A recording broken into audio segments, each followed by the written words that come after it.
তপন মাইতির কবিতা নববর্ষের চোখ। আমার বুকের ভেতর কি আনন্দ আছি চেপে, আর হঠাৎ করে মেঘ ঘনিয়ে এলো চারপাশে, সব কিছুই তালগোল পাকিয়ে দিল ঘরে বাইরে।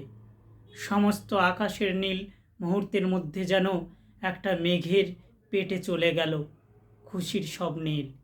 কিভাবে নরম সকালটা ভর দুপুরে টাটালো, মাথার উপর সমানে কড়া গনগনে আগুন। ভেবেছিলাম রাতে একসাথে সুন্দর চাঁদ দেখব প্রবল শীতে। এক বছরে সব ব্যথা বেদনার ব্যর্থ ভুলে যাওয়া এক তরতাজা কবিতা বলতাম তোমাকে। সকলে বাহবা দিয়ে বলতো কি সুন্দর হয়েছে কবিতাটা। এটা কি তোর নিজের না কার? খুব ভালো হয়েছে। কান্না নেমে আসছে মেঘের বুকে, ঘর বাইরে আগ্রাসী শীত। অনুরোধে বলি, শেষ করে দিও না এভাবে কারোর নীল স্বপ্ন, অন্ধ করে দিও না নববর্ষের খুশির বার্তা।